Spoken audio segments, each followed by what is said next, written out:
Salam Bapak Ibu Saudaraku di mana saja berada di pada pagi hari ini, di mana Tuhan masih memberi kita tatap muka di pada pagi hari ini.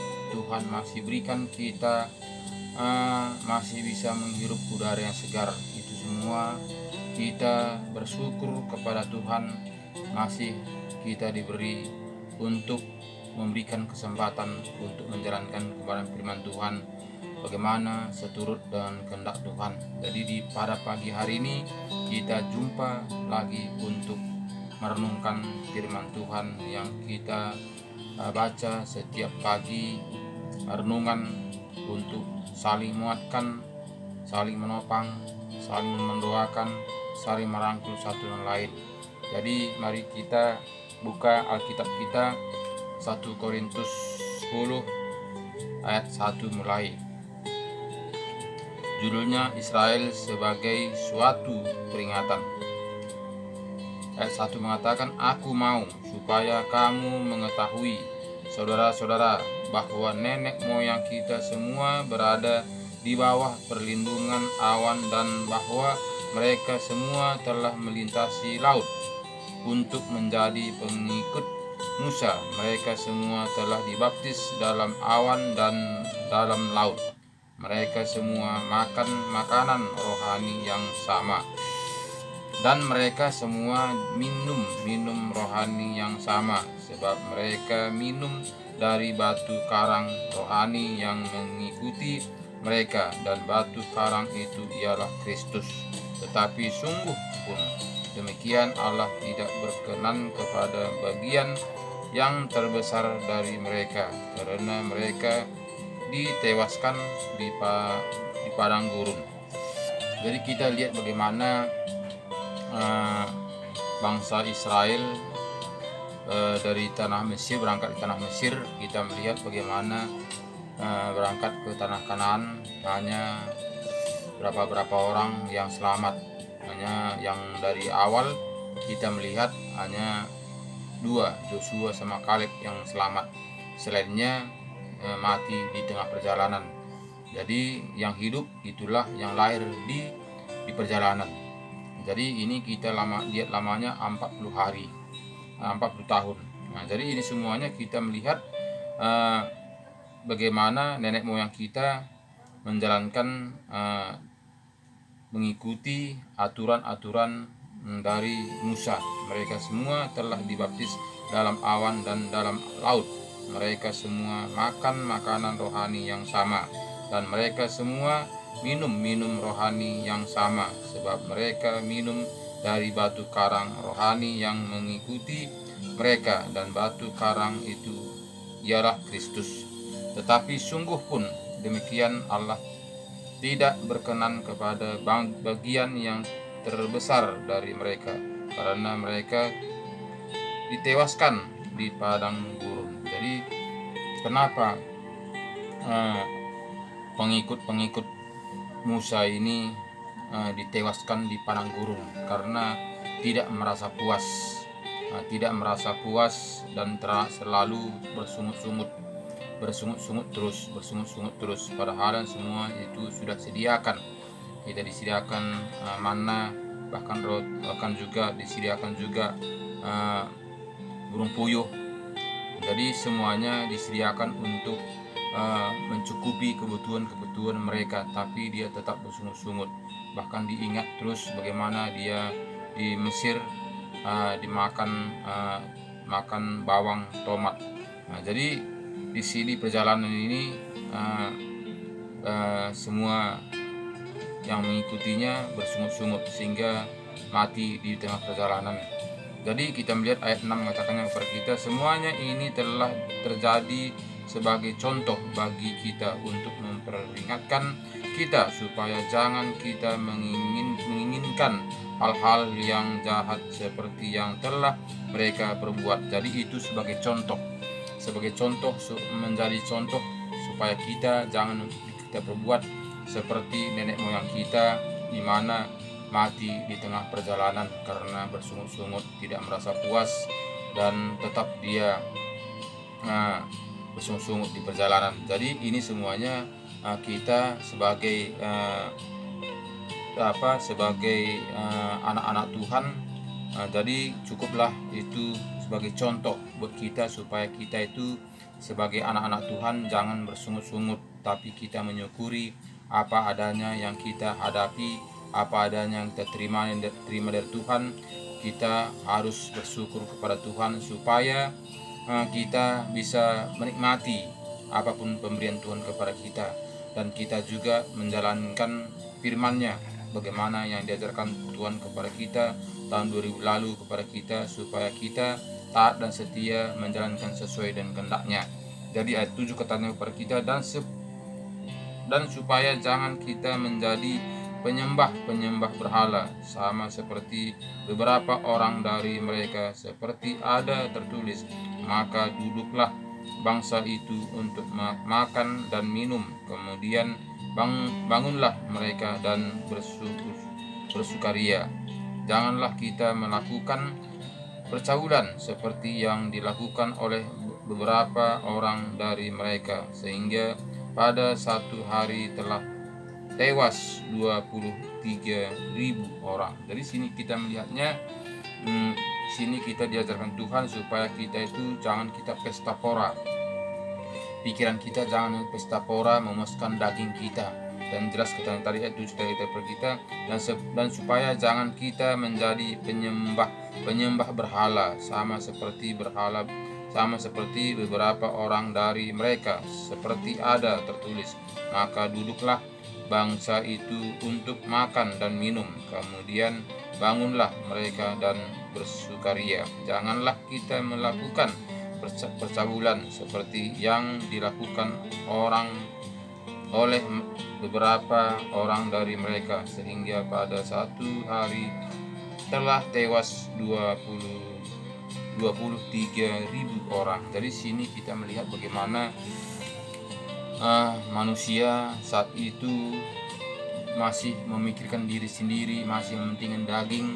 Kita melihat percabulan, bahkan juga melihat itu pesta pora untuk menyenangkan daging. Sehingga di situ kita melihat di mana situ tadi tewas, sehingga pada satu hari tewas 23.000 orang. Dari akibat melakukan hal-hal demikian. Jadi ayat 9 mengatakan, dan janganlah kita mencobai Tuhan seperti yang dilakukan oleh beberapa orang dari mereka, sehingga mereka mati di pagut ular. Jadi jangan kita cobai Tuhan. Jadi cukuplah kita menaati saja, taat saja. Jadi jangan kita mencobai Tuhan bagaimana kemampuannya, bagaimana kehebatannya. Jadi kita itu cukuplah kita itu membaca firman-Nya, dan kita undang Roh Kudus masuk dalam hati kita dan melakukannya sesuai dengan kehendak Tuhan, supaya apa yang diajarkannya kepada kita lakukan, kita taati, supaya kita mendapatkan apa yang dijanjikan kepada kita. Jadi sebetulnya kita itu anak-anak yang setia, taat dan setia.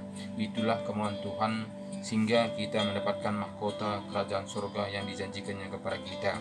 Jadi sebetulnya kita hidup ini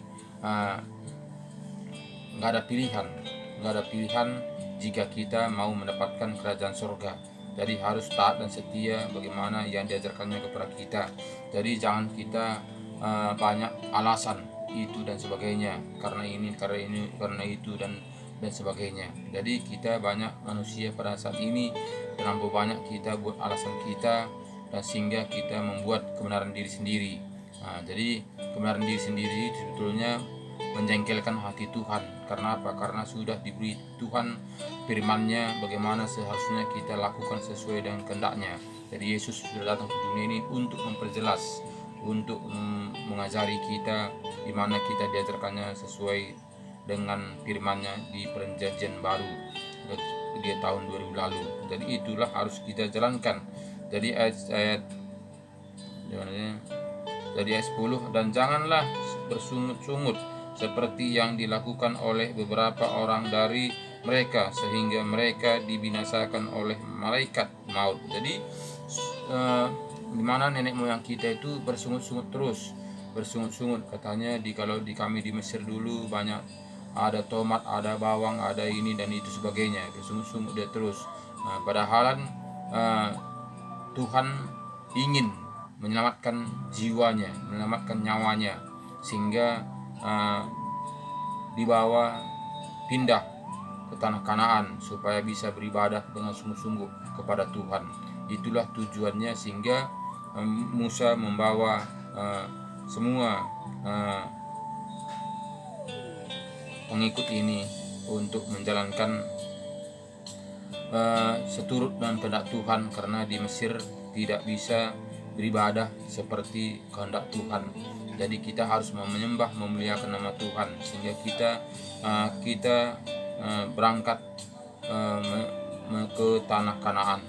Jadi itulah karena di perjalanan sebetulnya dekat, sangat dekat untuk perjalanan yang harus kita tempuh, tapi karena manusia begitu bersungut-sungut terus, tidak merasa puas, sehingga kita berputar-putar, sehingga kita berjalan sampai 40 tahun. Jadi ini karena manusia mementingkan diri sendiri, sehingga manusia bersungut-sungut terus, tidak merasa puas, walaupun mungkin semua itu disediakan Tuhan. Malam disediakan Tuhan tiang awan. Jadi ini semuanya kita harus mengerti bagaimana Tuhan menyayangi kita, tapi kita kadang-kadang tidak mengerti bagaimana Tuhan menyayangi kita.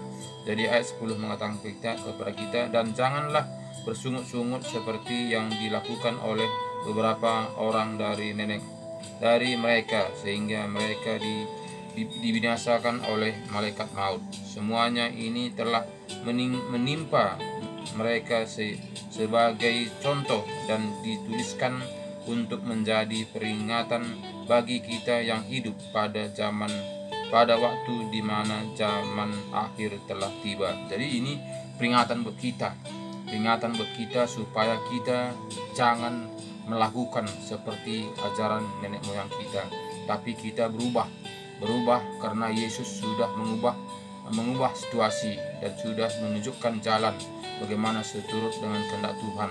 Jadi kita itu harus menjalankan sesuai dengan kehendaknya, sesuai dengan kebenaran firman Tuhan, supaya kita itu bisa mendapatkan di mana Tuhan telah menjanjikan kita mendapatkan mahkota kerajaan surga. Jadi ini semuanya kita yang memilih, kita yang tahu bagaimana sebetulnya seturut dengan kehendak Tuhan. Jika kita membaca Alkitab ini, kita akan mengetahuinya. Jadi ayat 12 mengatakan, sebab itu siapa yang menyangka bahwa ia teguh berdiri, hati-hati supaya ia jangan jatuh. Jadi kita anak-anak Tuhan, jangan kita merasa hebat, jangan kita merasa pintar, jangan kita merasa teguh, jangan kita merasa kuat, karena kita ini bisa jatuh. Karena sini katakannya kepada kita, sebab itu siapa yang menyangka bahwa ia teguh berdiri, hati-hatilah supaya ia jangan jatuh. Jadi kita harus berhati-hati karena setan iblis itu sangat licik untuk menggoda kita, sangat licik untuk menggelincirkan kita, sangat licik untuk menjatuhkan kita supaya kita jatuh, sehingga kita terhanyut untuk masuk dalam api neraka. Jadi itulah goda-godaan yang saat ini kita melihat bagaimana zaman akhir ini. Jadi itu semuanya harus kita waspada, bagaimana pun tantangan, bagaimana pun masalah, bagaimana pergumulan, tentu Tuhan sudah mempersiapkannya. Kita mampu atas semua penderitaan itu, pasti Tuhan sudah mengerti seberapa kemampuan kita. Jadi ayat 13 mengatakan kepada kita, pencobaan yang kamu alami ialah pencobaan biasa yang tidak melebihi kekuatan manusia, sebab Allah setia, dan karena itu Ia tidak akan memberikan kamu dicobai melampaui kekuatanmu. Pada waktu kamu dicobai, Ia akan memberikan kepadamu jalan keluar sehingga kamu dapat menanggungnya. Dari sini kita melihat, walaupun pencobaan yang kita melihat bertubi-tubi, Tuhan sudah memberikan kekuatan buat kita. itulah kita bedanya menjadi anak-anak Tuhan. Nah, jadi kalau kita pandang sekilas dengan dunia, dengan pikiran kita, seakan kita tidak mampu bagaimana tantangan, masalah, pergumulan yang kita hadapi di dunia ini. Nah, tapi itu semuanya jika kita taat dan setia melakukan sesuai dengan firman Tuhan, kita akan diberi kekuatan. Jadi jangan kita pernah melihat bagaimana tantangan, permasalahan, pergumulan yang kita hadapi, tapi kita berdoa kepada Tuhan supaya Tuhan memberi solusi yang terbaik kepada kita, supaya kita mampu untuk melewatinya. Karena tidak ada jalan pilihan, kita harus menderita karena kita di dunia ini menumpang hanya sementara. Nah, jadi kita bukanlah anak dunia, tapi kita adalah anak sorga. Walaupun kita masih hidup dalam dunia, itu proses untuk menuju ke sana. Jadi itu semuanya harus kita sungguh-sungguh menjalankannya supaya kita itu mendapatkannya. Jika kita tidak sungguh-sungguh taat dan setia, itu tidak kita dapati. Karena apa? Karena kita akan dialihkan oleh si setan iblis untuk menjadi anggotanya, bersama-sama dia dibakar. Jadi itu semuanya kita harus super hati-hati. Jadi ayat 14 mengatakan kepada kita, karena itu saudaraku yang kekasih, jauhilah penyembah berhala. Aku berbicara kepadamu sebagai orang-orang yang bijaksana. Pertimbangkanlah sendiri apa yang aku katakan. Dari sini katakannya kepada kita, waspada kita setiap saat, karena iblis itu sangat licik. Iblis itu sangat pintar. Dia akan menguji kita. Dia akan memberi umpan kepada kita supaya kita tergoda, supaya kita terpancing, supaya kita erosi kepercayaan kita kepada Tuhan. Sehingga jika kita sakit, kita sering berpedoman kepada si iblis, sehingga kita mengandalkan si iblis. Karena apa? Karena kita lebih pilih ikut iblis daripada ikut Tuhan. Nah, jadi padahal semuanya itu kita tahu hidup ini sementara. Mati hidup adalah seharusnya dalam Tuhan. Tapi kebanyakan saat ini kita melihat seorang Kristen sekalipun, jika dia kena penyakit, dia segala penjuru, dia akan berusaha kemanapun akan dijalaninya untuk menyelamatkan nyawanya. Padahal kita melihat yang berguna itu adalah nyawa kita. Nyawa kita inilah yang berguna, itulah yang dipertanggungjawabkan, itulah nanti yang mendapatkan kehidupan yang kekal. Dari si iblis juga licik. Jadi apabila kita sakit, jika kita tidak kuat kepada Tuhan, tidak menyerahkan diri pada Tuhan, kita akan menyerahkan diri kepada si iblis, sehingga nyawa kita itu nanti akan dibawa bersama-sama iblis. Jadi ini semuanya iblis itu sangat licik. Makanya kita melihat tidak seberapa manusia akhir hidupnya dia gugur. Makanya tadi jelas katakan tadi kepada kita tadi di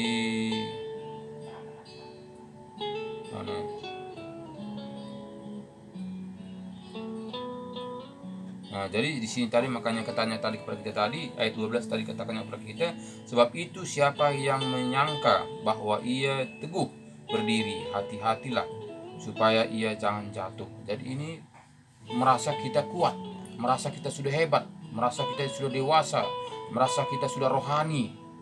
Tapi ketika datang masalah, ketika datang percobaan, ketika datang penyakit, sering kita situ menyerahkan diri, meninggalkan Tuhan Yesus, menyerahkan diri kepada si iblis untuk mendapatkan kesembuhan.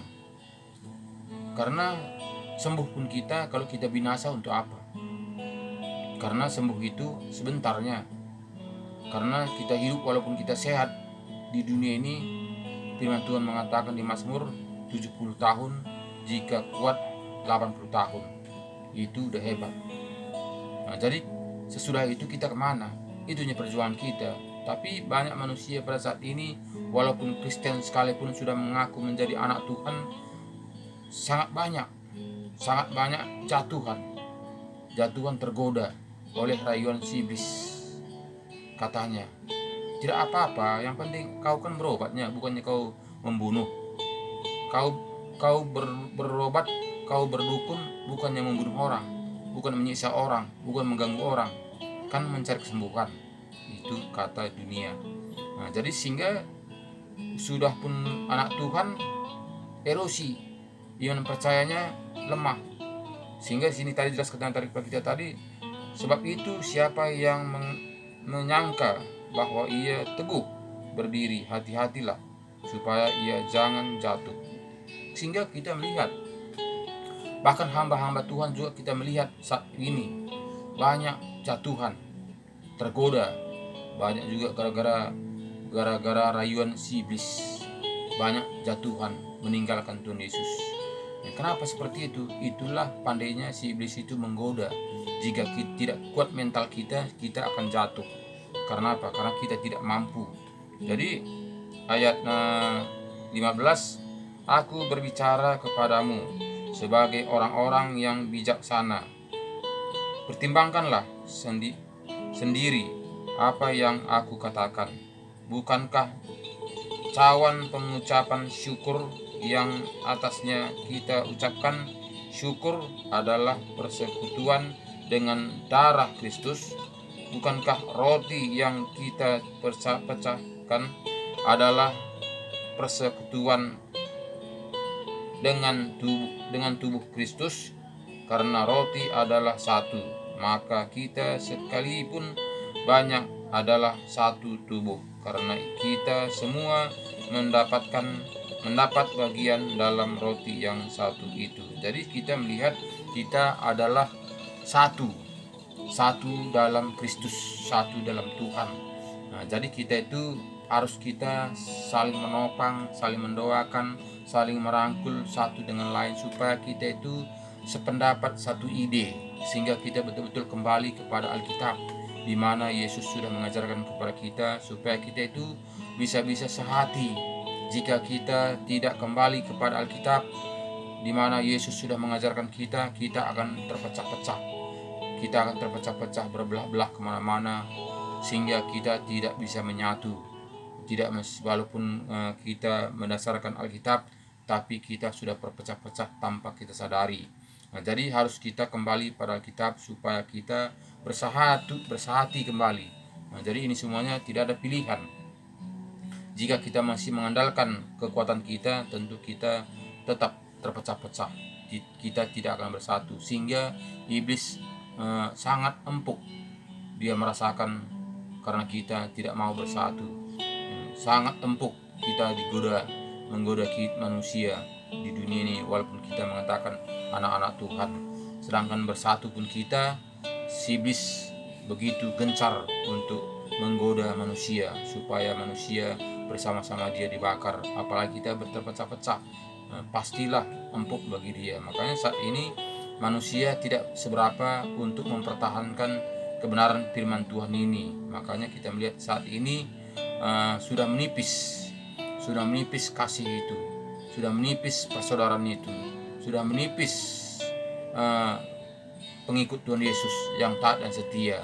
Jadi saat ini kita melihat yang kebanyakan adalah pengikut ajaran-ajaran manusia, bukannya pengikut ajaran-ajaran Tuhan Yesus.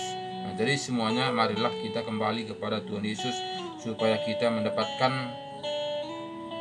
bagaimana seturut dengan kehendak Tuhan dalam kehidupan kita. Ayat 18 katakannya kepada kita, perhatikanlah bangsa Israel menurut daging. Bukankah mereka yang makan apa yang dipersembahkan mendapatkan bagian dalam pelayanan mezbah? Apakah yang maksudkan dengan perkataan itu bahwa persembahan berhala adalah sesuatu, atau bahwa berhala adalah suatu? Bukan. Apa yang maksudkan ialah bahwa persembahan mereka adalah persembahan kepada roh-roh jahat, bukan kepada Allah. Dan aku tidak mau bahwa kamu bersekutu dengan roh-roh jahat. kamu tidak dapat minum dari cawan Tuhan dan juga dari cawan roh-roh jahat. Kamu tidak dapat mendapat bagian dalam perjamuan Tuhan dan juga dalam perjamuan roh-roh jahat. Atau maukah kita membangkitkan cemburu Tuhan? Apakah kita lebih kuat daripada Dia? Dari sini katanya tadi kepada kita, sering kita mencampur aduk, kita tidak tahu manakah itu bagian setan, manakah itu bagian Tuhan. Sering kita itu mencampur aduk, kita merasa itu sama. Jadi karena kita tidak berbalik kepada Alkitab. Jika kita berbalik kepada Alkitab, tentu kita tahu membedakannya, manakah itu firman, manakah itu ajaran manusia, apakah itu ajaran Tuhan. Jadi jika kita hanya mendengar saja, kita tidak tahu membedakannya. Makanya kita harus kembali pada Alkitab supaya kita tahu membedakannya, manakah itu ajaran manusia, manakah itu ajaran Tuhan Yesus. Jadi sekarang ini di akhir zaman ini, setan itu begitu gencar untuk membelotkan firman Tuhan ini supaya kita menganggap itu sama, menganggap itu sudah benar, menganggap itu sudah firman Tuhan. Jadi makanya jika kita tidak kembali kepada Alkitab, tentu kita dikhawatirkan kita sudah diselewengkan oleh pengajaran dunia ini. Jadi marilah kita kembali pada Alkitab supaya kita bisa mendapatkan apa yang dijanjikan Tuhan kepada kita. Jangan kita hanya berharap, jangan kita hanya cukup beriman saja, jangan cukup kita hanya percaya saja tanpa kita mengkoreksi diri, tanpa kita membaca Alkitab, tanpa kita berpedoman pada Alkitab. Jangan kita hanya percaya kepada manusia. Kalau kita percaya manusia, tentu semua orang Kristen sudah selamat. Itu kalau kita mendengarkan apa kata manusia. Tapi kita harus kembali kepada Alkitab supaya kita jangan dikibuli. Karena di sini jika memang orang Kristen semua selamat, tidak ada penghakiman. Tidak ada penghakiman bagi orang-orang yang percaya. Tidak ada penghakiman. Karena apa? Karena kita sudah selamat. Tapi ternyata kita melihat di sini ada penghakiman. Jelas di sini ada penghakiman buat kita. Di mana di sini katanya di Wahyu 20 ada penghakiman buat semua anak-anak Tuhan.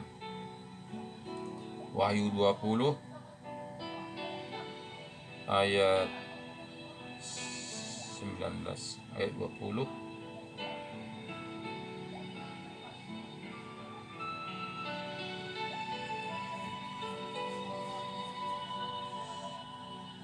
Jadi kita melihat di sini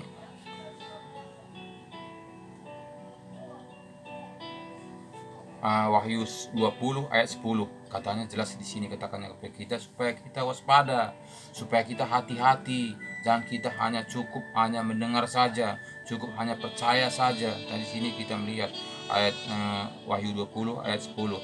Dan iblis yang menyesatkan mereka dilemparkan ke dalam lautan api dan melerang, yaitu tempat binatang dan nabi palsu itu, dan mereka disiksa siang dan malam sampai selama-lamanya. Lalu aku melihat sesuatu takhta putih yang besar dan dia yang duduk di atasnya. Dari hadapannya lenyaplah bumi dan langit, dan tidak ditemukan lagi tempatnya. Dan aku melihat orang-orang mati besar dan kecil berdiri di depan takhta itu. Lalu dibuka semua kitab, dan dibuka juga sebuah kitab lain, yaitu kitab kehidupan. Dan orang-orang mati dihakimi menurut perbuatan mereka, berdasarkan apa yang ada tertulis di dalam kitab-kitab itu. Jadi jelas di sini kita akan dihakimi menurut perbuatan kita, apa yang kita lakukan semenjak kita hidup dalam dunia ini. Jadi nanti di sana akan dibuka buku kehidupan, apa kita lakukan di sedang kita hidup dalam dunia ini. Jadi ayat 13 katakan kepada kita, maka laut menyerahkan orang-orang mati yang ada di dalamnya, dan maut dan kerajaan maut menyerahkan orang-orang mati yang ada di dalamnya, dan mereka dihakimi masing-masing menurut perbuatannya. Lalu maut dan kerajaan maut itu dilemparkanlah ke dalam lautan api. Itulah kematian yang kedua, lautan api. Dan setiap orang yang tidak ditemukan namanya tertulis di dalam kitab kehidupan itu, ia dilemparkan ke dalam lautan api itu. Jadi jelas, jika nanti kita dihakimi menurut perbuatan kita, di situ nanti semua tertulis. Di situ kita tidak akan bisa kita melawan. Kita tidak bisa akan mengatakan bukan aku dulu begini, Tidak lagi ada dalih. Karena apa? Karena sudah ada di situ, sama seperti sekarang ini ada CCTV. Nah, CCTV nanti dibuka di komputer di surga lebih canggih dari komputer dunia ini. Situ nanti akan terbuka semuanya apa yang kita lakukan di dunia ini. Jadi itulah sebabnya mari kembali kita kepada Tuhan, supaya sungguh-sungguh kita mendapatkan kerajaan surga selagi Tuhan masih memberi kesempatan buat kita, di mana kita masih hidup saat ini. Jadi saat kehidupan inilah kita bisa mencari kebenaran firman Tuhan itu, mencari jalan ke dalam kerajaan surga itu. Jadi jika kita sudah dipanggil, itu sudah tertutup, tidak akan lagi ada kesempatan buat kita. Jadi itulah yang bisa kita baca firman Tuhan pada malam hari ini. Semoga firman Tuhan di pada pagi hari ini bisa menambah iman percaya kita, supaya kita sungguh-sungguh kembali kepada Tuhan, supaya kita jangan terpancing oleh situasi dunia ini, terikut-ikut oleh situasi dunia ini, sehingga kita membelot jauh dari kebenaran firman Tuhan. Jadi bacalah firman Tuhan, taatilah firman Tuhan, undang Roh Kudus, sehingga Roh Kudus akan membukakan rahasia firman Tuhan ini untuk kita mengerti, untuk kita tindak lanjuti, untuk kita menaati dan setia untuk mendapatkan kerajaan sorga. Terima kasih banyak. Tuhan Yesus memberkati kita. Shalom.